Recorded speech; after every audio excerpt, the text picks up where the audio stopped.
Ok? Entendido? Porque isso causa muitas vezes confusão nas pessoas, nos alunos. Entendido, Renato? Sim. Existe alguma assim, observação que a gente pode dizer, a pior que tem é a alteração da diastólica, da sistólica ou não? Muy buena pregunta. ¿Cuál de estas dos es peor? É geral. Acho que é a sistólica. Não, é sem usar a diastólica. ¿Por qué afirmar que es la sistólica? Ai, professor. Siempre pregúntese el por qué. Si ustedes saben la respuesta del por qué, eso le va a abrir muchas puertas. No hace falta ni recordarse de la respuesta. El por qué es principal. ¿Y por qué decir que es la diastólica? É por conta eu creio que seja por conta da artéria que vai para o coração, que é a sístole, na aurícula direita, e a diástole seria que é a mais perigosa, que seria como é o nome? Não vão o sangue para o restante do corpo. Isso. Muy bien. El corazón en sí, ele toma sangue para a nutrição dele na diástole. Portanto, a diastólica é a mais importante. Perfeito? Sim. Tanto na mãe como no feto. Tá? Ele então faz o papel da bomba, né? Ele se alimenta, recebe os nutrientes justamente do sangue, obviamente, na diastólica. Perfeito? Por isso ela é a mais importante. De acordo, doutor? Bueno, vamos a definir cada uno. Hipertensión gestacional aparece na segunda mitad del embarazo em pacientes normotensas. Ou seja, não é porque gestação em idade que eu posso dizer, essa é a hipertensão. O que precisamos se o problema é a placenta? Quantas semanas a gente precisa para dizer que essa é uma gestacional? Quantas semanas?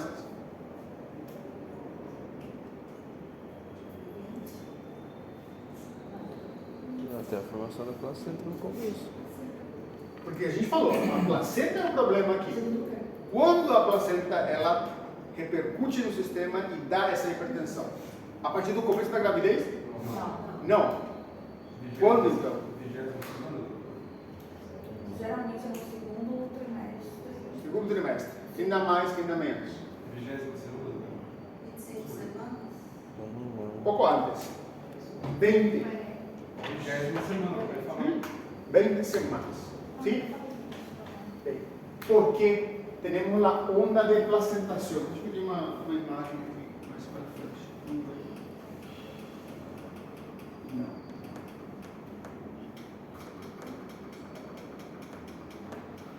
Guárdense estas cifras. 90 semanas e 12 a 14 semanas. O que acontece nessas semanas? Temos a onda de placentação. Todo mundo sabe que no começo não tem ainda placenta, tem somente estruturas celulares. Depois de um tempo, forma-se um córeo, e depois de um tempo esse córeo chama-se placenta, ou muda de nome. Quando recebe esse nome de placenta? Justamente nas 12 semanas. Tá? Quando ele escolhe um lugar para se afiançar mais. Antes disso, ele é chamado de córeo, e justamente ele tem uma envoltura, que é o saco gestacional e envolto no tipo anel. Córeo, e depois ele escolhe um lugar para ficar fixo, chamado de placenta. Essa placentação acontece por etapas, por partes, por ondas.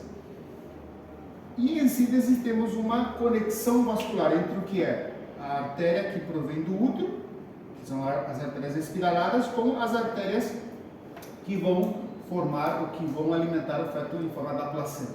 Então tem uma conexão entre esses dois vasos, tá? Eles ficam fixos. Começa esse período de placentação nas 12 a 14 semanas, primeira onda de placentação.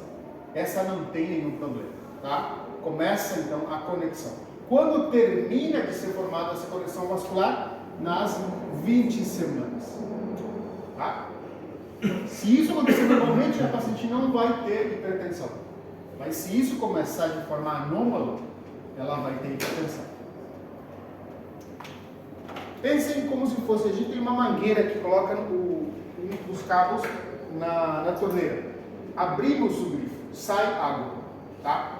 Sai com uma velocidade, sai com uma pressão. O que aconteceria se eu coloco o meu dedo e interrompendo o fluxo de saída dessa água. A mangueira ia ficar dura. Aumenta de pressão. Isso acontece na placenta, tá?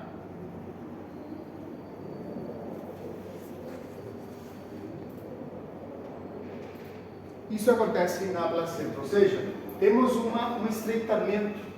Isso é de uma não grávida, não preste atenção nisso. Isso é de uma pré-eclâmpsia, isso é de uma gravidez normal. Qual a diferença entre essa e essa imagem? É calibre. Tem calibre. É porque a gente falou da mangueira. A gente estreita esse vaso aqui, vamos ter aumento de pressão. Com um vaso mais dilatado, não temos hipertensão. Isso é em um vaso. Agora, extrapola isso em todos os vasos da placenta. Perfeito? Então, isso é a fisiopatologia da hipertensão gestacional. Quando começa essa conexão? Nas 12 a 14 semanas. Isso fica bem fácil. Eu posso detectar essa hipertensão antes dela se manifestar? Não. Como que não? Não. Não sei. Acho que não. Antes da manifestação, Ninguém deu no vaso agora na calibre. a não ser que seja pelos exames. Clinicamente, ela não vai manifestar, ou seja, a pressão dela vai estar no ângulo normal. Ela não vai ter signos nem sintomas.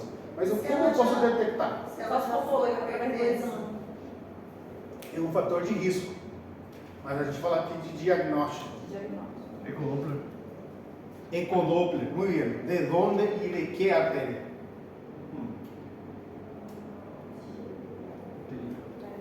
Da uterina. Vamos explicar diretamente. A gente vai ter o útero, vamos ter a placenta aqui, vamos ter um bebezinho aqui, né? E aqui vai ter a artéria uterina. Lembra? Vai alimentar diretamente dessa forma. Esse período de primeira onda de placentação vai começar a afetar esses vasos. Vai começar a ficar estreito. Perfeito? Entendido até aí? Isso antes de manifestar sintomas. Mas vai começar esse processo de vascularização anômala ou de placentação anômala. Como eu posso fazer isso? É que essa alteração aqui nos vasos da placenta vai afetar diretamente essa artéria, que é a artéria uterina, aumentando a resistência dela já. Vamos colocar um exemplo. A mangueira que eu falei, sem interromper, ela vai sair com uma pressão. Se eu começar a apertar de leve essa pressão, fisicamente já vai ter uma manifestação. É isso que acontece aqui. A gente pode medir então essa manifestação no começo, medindo a artéria uterina, ou seja, o Doppler da artéria uterina. Quando? E nas 12 a 14 semanas. Isso vai dar para a gente muita informação. Que informação? Se ela vai ser hipertensa ou não vai ser hipertensa. Prof, qual o nome do exame? Doppler de las arterias uterinas. Tá. Ou seja, a doutora falou de fator de risco. A mulher já teve hipertensão, tem hipertensão crônica, ela é obesa, ela tem diabetes e entre outros. Eu não vou esperar as 20 semanas para tratar essa paciente. Eu já vou pedir esse Doppler das artérias entre as 12 e 14 semanas. Isso vai dar para a gente uma informação muito importante. Está alterado? Essa mulher vai ter hipertensão. O que eu posso fazer para isso? E eu te ia perguntar como tem que se le saca na placenta. No se le saca. La hipertensión va a seguir su curso. Pero ¿qué podemos hacer para cuidar? Para que esta hipertensión no afecte ese embarazo. Tem que usar medicação. Muito bem. Não, a medicação é a principal, porque não é por conta dos hábitos alimentares, né? Então, Podemos dar, ¿sí? Podemos. Pero no es el foco. Acá lo que podemos hacer es dar aspirina. ¿Para qué? Para evitar la destrucción de eritrocitos debido a la hipertensión. ¿Tá? Dar aspirina até umas semanas de quadro e ir controlando. Catalogar essa paciente como de alto risco. Perfeito? Cuidando dessa paciente então. Por quê? Parece simples, mas essa pré-eclâmpsia pode dar um resultado de restrição de crescimento intrauterino nesse paciente. Conhecem o término?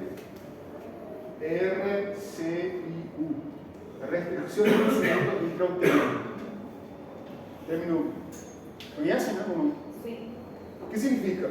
Que ele cresce pouco ou não cresce quase nada o que deveria estar crescendo. E parece bobeira, mas esse feto vai estar afetado de maneira, né, incalculável. Ele vai ter baixo peso, vai ter um desenvolvimento neuronal muito deficiente. Se ele nascer com vida, tudo bem, na escola ele vai ter problema de aprendizado, né, e um montão de outras coisas. Imagine só a responsabilidade. Entenderam? Então, vamos a vuelta.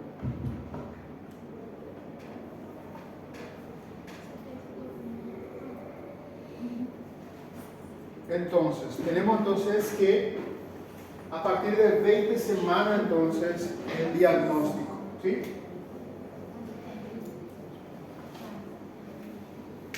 De novo, 20 semanas para o diagnóstico de hipertensão gestacional. O que significa isso? Uma paciente vem com 10 semanas. Ela tem, em 2 tomas, ela tem 140, 90 de pressão. O que é essa mulher? Já era hipertensa antes? Ela é hipertensa, mas é gestacional ou não? Não. Ela é crônica. Muito bem, ela é crônica. Entendido?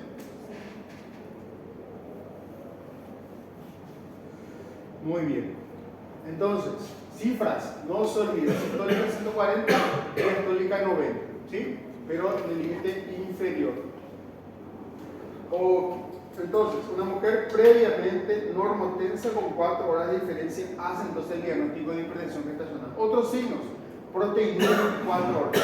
Lembram dessa pressão que vai afetar o rim, que vai fazer que ele libere proteínas? Também podemos usar isso como diagnóstico, tá? E ele vai ser menor a 300, tá? Esse é o limite para dizer se é hipertensão, 300 miligramas, sim? Ou é tira reativa negativa. Conhecem a tira reativa?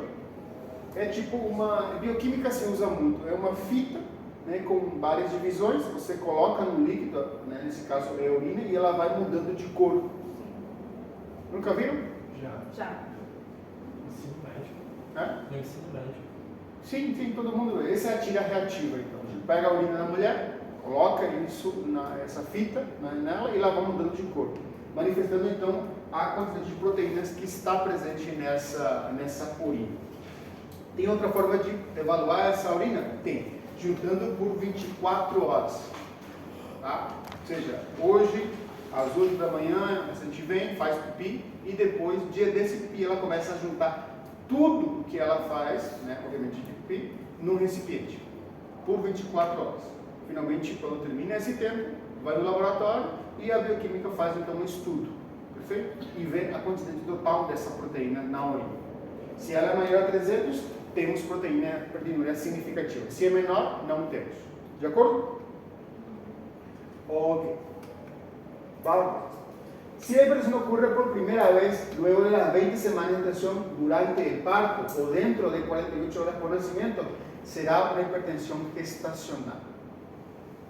Ou seja, a gente pode ter uma gestação normal, sem nenhum problema, ela nasce, ou seja, o bebê tem nascimento, e aí começa a hipertensão. Também é uma hipertensão gestacional. Perfeito? A minha vizinha Como? Não teve entendi. pré-eclâmpsia, ela teve que tirar o bebê quase 7 meses, ficou 1 mês por não ter ela. Pode passar. Eu não entendi. Depois da gestação, o feto nasceu, vem a hipertensão? Aí não seria por conta da placenta? Seria por conta dos 40, Doutor. como é que fala? Dos 40 dias pós. Sim. Que fica o hormônio, essas coisas Sim, todas da. o corpo da mulher ainda vai ter hormônios, vai Exato. ter ainda muito vestígios dessa gestação, tá? Hormônios, substâncias vasoativas que ainda vão fazer que essa pressão tende a aumentar, tá? Vamos a otra clasificación, preeclampsia. Dijimos que preeclampsia es casi convulsión, ¿sí? ¿Qué síntomas tinha a preeclampsia? Cefaleia, acúfero. E isso, toda a afetação do corpo devido a essa hipertensão. Lembrando, a preeclampsia tem 2 divisões, que é a moderada e a grave ou a severa, tá? Moderada, uma, e a grave ou severa, tá bom? sempre aparece depois das 20 semanas, tá? Essa é uma hipertensão gestacional associada à proteinúria, ou seja, a gente vai ter aqui proteinúria. De quanto era a proteinúria? Menor de 300. Mais de 300, tá? Edema patológico, já falamos também do edema. Como diferenciar o edema patológico do edema fisiológico da gravidez? Levantando os membros inferiores, tá? Também vai ter riscos de restrição de crescimento intrauterino, tá? Esse feto, ele não fica lá recebendo essa hipertensão, né? Ele tem uma defesa, e essa defesa é restringir esse passo, diminuir essa pressão. E com isso diminui também o volume de sangue que chega a ele. Diminuindo o volume de sangue também diminui os nutrientes, então ele cresce pouco para o que deveria estar crescendo, tá? Isso se chama então restrição de crescimento intrauterino. De acordo? E reprodutor fetal é reservado, sim? Ou seja, temos um risco aqui. A doutora falou que a vizinha dela terminou a gestação com 7 meses. Isso pode acontecer, tá? Imaginem só tirar um feto de 7 meses que não tem todo o desenvolvimento, tá? Imaginem o gasto dos pais dessa criança. Pode acontecer também, professor, da gestante ter uma gestação sem hipertensão e na hora do parto aumentar a pressão, Também pode. que é um risco. Geralmente eles fazem a cesárea, dependendo do caso. Isso, esse é mais rápido. Bueno. Entonces, preeclampsia no severa ou sem elemento de severidade, esta é la moderada. Ou seja, a gente vai ter cifras tensionais maior a 140/90, mas por debaixo de 160/110. E essa sintomatologia não vai ter nem cefaleia, nem acúfeno, nem fosfeno, nem gote alterado, nem epigastralgia, tá? Só é a cifra tensional elevada, com a proteinúria correspondente. Perfeito? Entendido? Bueno, la severa incluye obviamente el síndrome de Hell, pero además, antes de llegar al síndrome de Hell, vamos a tener cefalea, visión borrosa, acúfenos, epigastralgia y rodaterapia. Lembrando, não precisamos de todos esses sintomas para catalogá-la como severa. Basta um só. Perfeito? Basta um só. ¿Qué? No, pensar no, ahorita siempre ayuda a todo. Entonces, la proteinuria no siempre va a estar presente. Ou seja, a proteinuria ajuda na classificação, mas ela não exclui o diagnóstico. Ou seja, uma paciente que é normotensa, ela chega com 150/100 e ela refere dor de cabeça constante, e a gente faz a proteinúria sair negativo, ela é ainda uma pré-eclâmpsia severa. Perfeito? Entendido? Ok. La presencia de proteinúria entonces cambia el diagnóstico de gestacional al de preeclampsia, pero no la excluye. ¿Sí? Entonces, es importante descartar la preeclampsia antes de asignar otra etiología com presença de proteinúria na mulher embarazada. Temos outras patologias que também causam uma proteinúria, tá?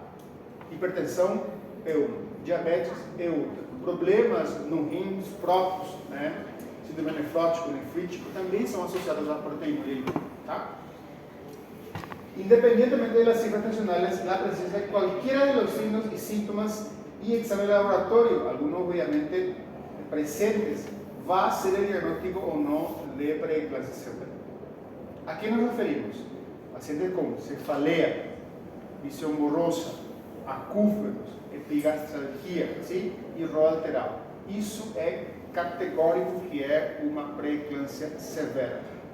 Ou seja, minha paciente vem, de novo, 130/80, mas ela refere todos os sintomas de infertilidade. Ela é o quê? Ela é uma pré-eclâmpsia. Perfeito? Entendido isso? Porque às vezes é confuso. Signos e sintomas. Já dijimos, vasomotores, cefaleia, ¿sí? Com frequência de aumento, que não se ve com analgésicos comuns. Você pode dar paracetamol, não vai passar. Pode dar ibuprofeno, pode dar ketorolaco, pode dar morfina, inclusive, que vai aliviar de pouco, mas depois vai continuar de novo. Por que vai continuar?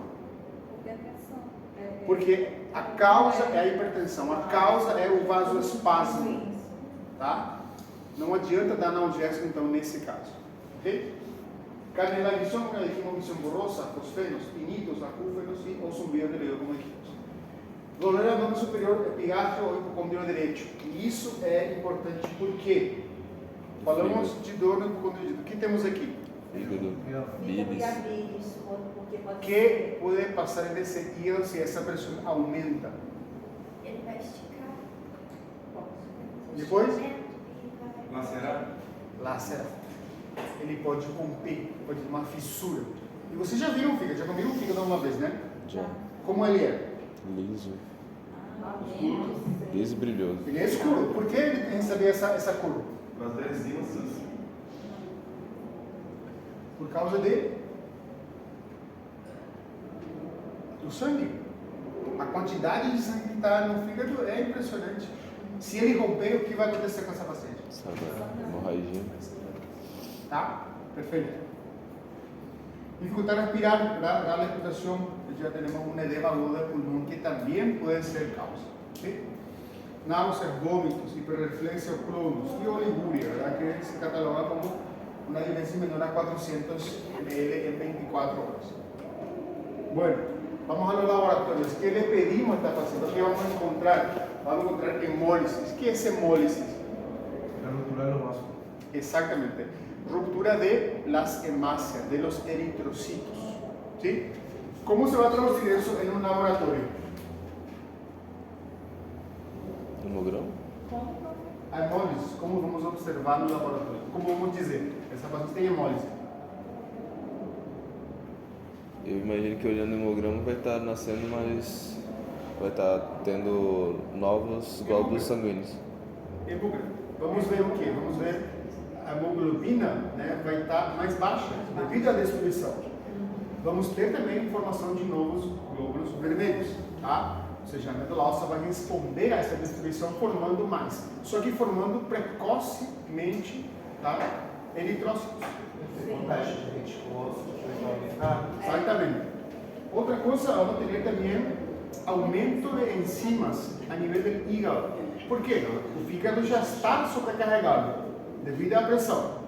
Onde vai esses detritos ou esse material que sofreram hemólise? Onde se vão os eritrocitos destruídos? Fígado. Oi? No baço, que depois volta ao fígado para reutilização. De novo o fígado vai estar sobrecarregado. Portanto, vamos ter transaminasas alteradas, ou seja, enzimas hepáticas alteradas. Tá? Quais são as enzimas hepáticas que vocês conhecem? Exatamente. E, además, também podemos ter bilirrubinas aumentadas. ¿Sí? Como si fuera poco, también podemos tener la alteración renal, la creatinina alterada. ¿Sí? Bueno, y después tenemos el síndrome de Hell, que es una etapa que entra dentro de lo que es la pré-eclampsia severa. E isso é bastante grave. O que significa Hell em inglês? Socorro.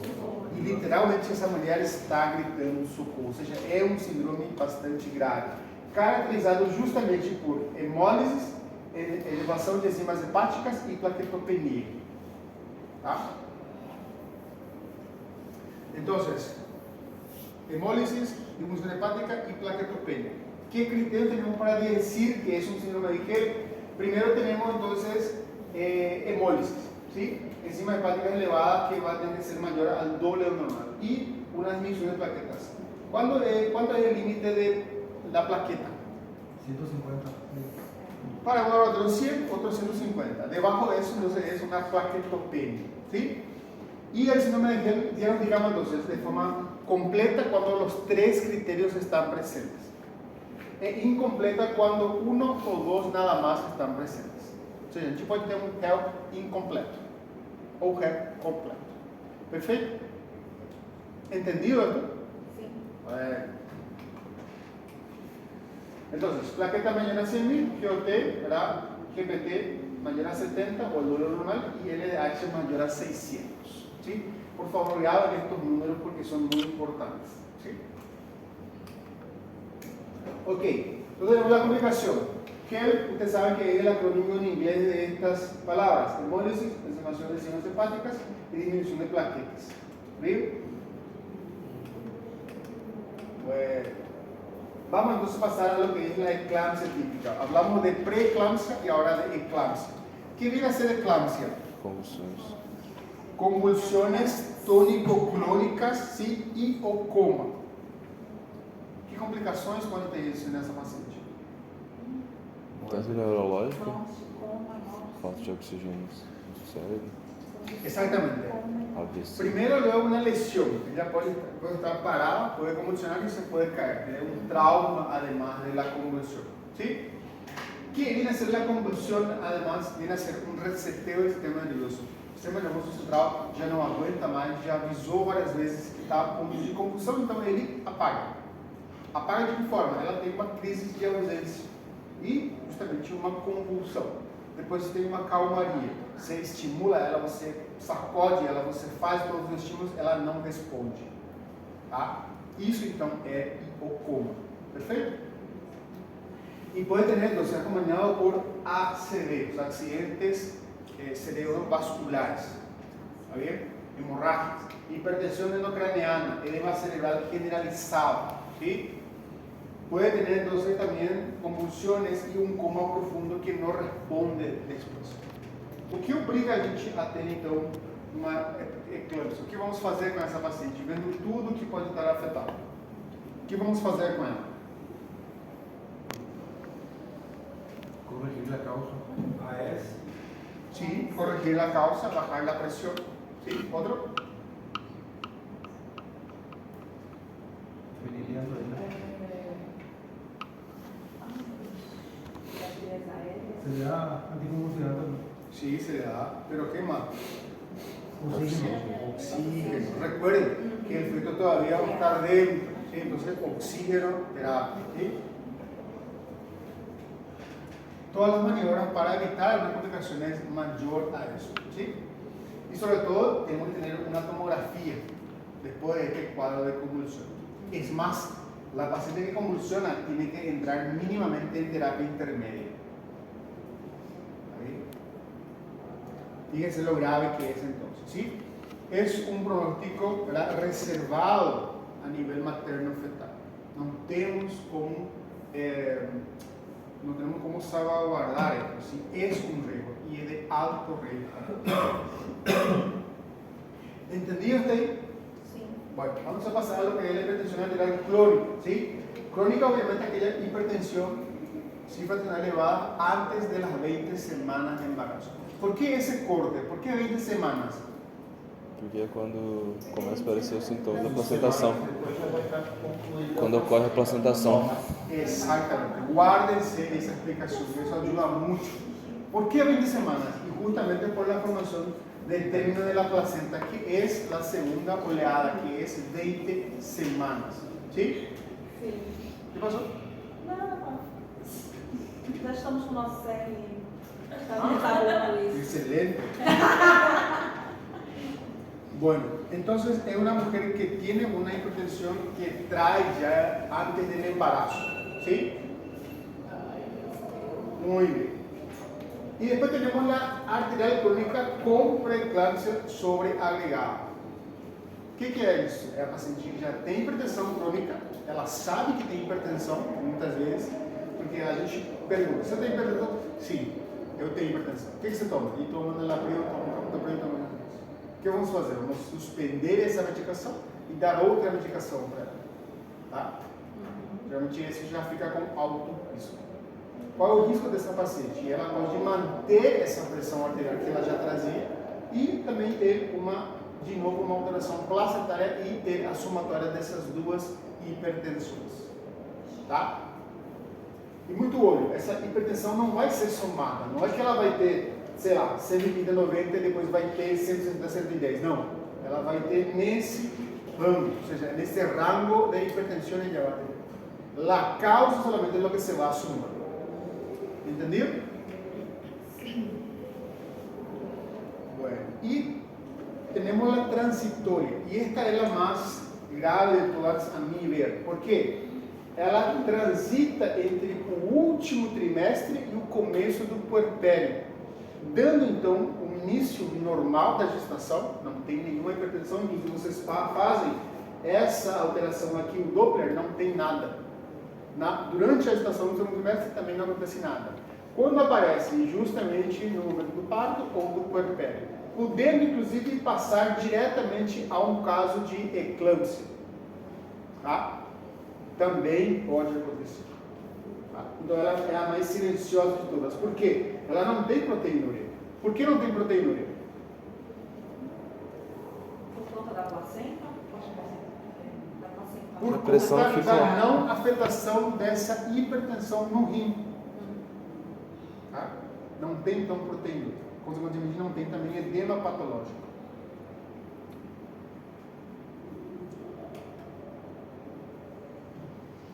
Entendido a classificação? Então temos a gestacional. Qual é ela? Aparece maior às 20 semanas, normalmente normotensa, e as cifras são igual ou maior a 140/90 em 2 tomas separadas com 4 horas. Outro signo é a proteinúria, né? Que é negativa ou positiva? Positivo. A gestacional. Está negativo, terminando muito, né? Ela é negativa ou positiva? Negativo. Negativa. Tá? Não prestaram atenção para nada.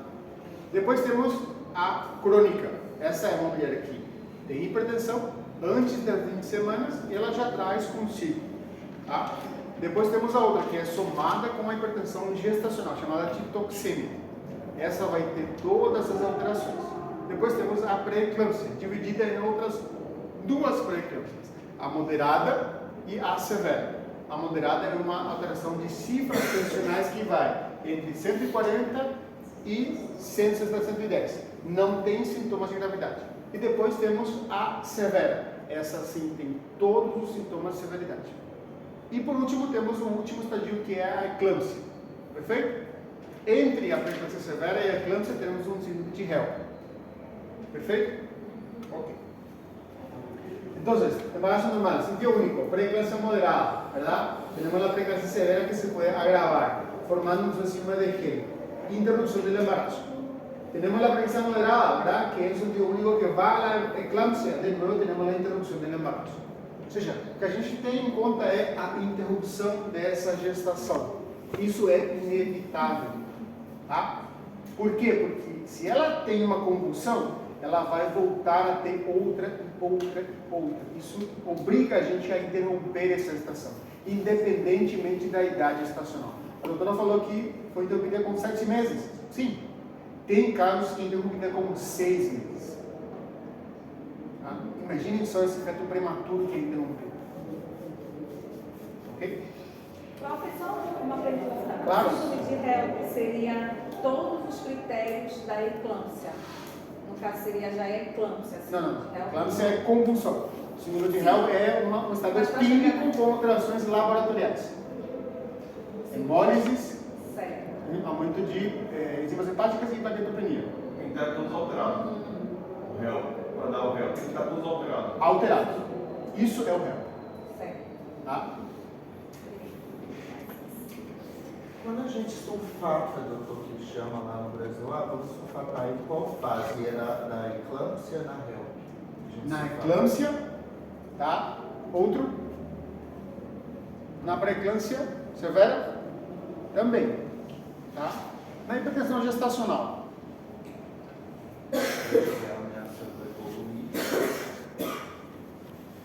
Não, aí não. Tá? Vamos falar, eu estou falando sobre o tratamento, vamos fazer um pouco mais